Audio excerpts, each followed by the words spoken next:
আসসালামু আলাইকুম। বার্তা নিউজে আসে সবাইকে স্বাগতম। ইসরায়েলের পরবর্তী টার্গেট হতে যাচ্ছে তুরস্ক।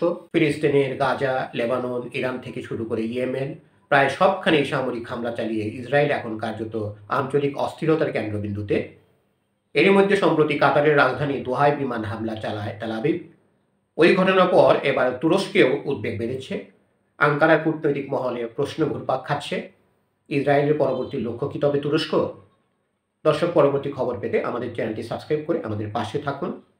আমেরিকান এন্টারপ্রাইজ ইনস্টিটিউটের জ্যেষ্ঠ গবেষক মাইকেল রুবিন স্পষ্টভাবে বলেন, তুরস্ক ইসরায়েলের পরবর্তী টার্গেটে পরিণত হতে পারে। তার সতর্কবার্তায় আরও উল্লেখ ছিল, ন্যাটো সদস্যপদ হয়তো এই আক্রমণ থেকে তুরস্ককে রক্ষা করতে পারবে না। একই সুরে ইসরায়েলি রাজনৈতিক বিশ্লেষক মেড মাসরি সামাজিক যোগাযোগ মাধ্যমে লিখেছেন, আজ কাতার, কাল তুরস্ক।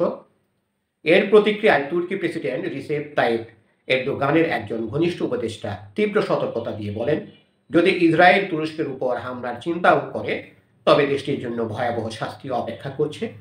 গত কয়েক মাস ধরেই ইসরায়েলি সংবাদ মাধ্যমগুলো তুরস্ককে ইসরায়েলের সবচেয়ে বিপজ্জনক শত্রু হিসেবে উপস্থাপন করছে, বিশেষ করে পূর্ব ভূমধ্যসাগরে তুরস্কের সক্রিয় উপস্থিতি এবং যুদ্ধ পরবর্তী সিরিয়া পুনর্গঠনে দেশটির ভূমিকা এসবকে ইসরায়েলের নতুন হুমকি হিসাবে বর্ণনা করছে। ইসরায়েলের প্রধানমন্ত্রী বেনিয়ামিন নেতানিয়াহু সম্প্রতি গ্রেটার ইসরায়েল ধারণাকে খোলাখুলিভাবে সমর্থন করেছেন। আগস্টে দেওয়া এক সাক্ষাৎকারে তিনি বলেন, অবশ্যই আমি এই ধারণায় বিশ্বাস করি। আঙ্কারার কাছে এই মন্তব্য নিছক প্রতীকী কোনো বক্তব্য নয়, বরং এটিকে তুরস্কের আঞ্চলিক কৌশল ও ভূরাজনৈতিক স্বার্থের সরাসরি হুমকি হিসাবে দেখা হচ্ছে।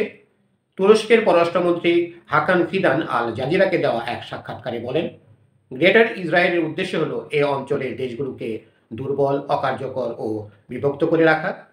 বর্তমানে তুরস্ক ইসরায়েল সম্পর্ক দ্রুত অবনতির দিকে যাচ্ছে। গ্রেটার ইসরায়েল ধারণা, কাতারে বিমান হামলা, সিরিয়ার প্রভাব বিস্তার, পূর্ব ভূমধ্যসাগরের প্রতিযোগিতা সবকিছু মিলিয়ে আঙ্কারার চোখে এখন ইসরায়েল কেবল প্রতিবেশী নয়, বরং এক আগ্রাসী শক্তি, যে আঞ্চলিক একচ্ছত্র আধিপত্য প্রতিষ্ঠার পথে অগ্রসর হচ্ছে। ধন্যবাদ সবাইকে এতক্ষণ যাবত আমাদের সাথে থাকার জন্য। পরবর্তী খবর পেতে আমাদের চ্যানেলটি সাবস্ক্রাইব করে আমাদের পাশে থাকুন।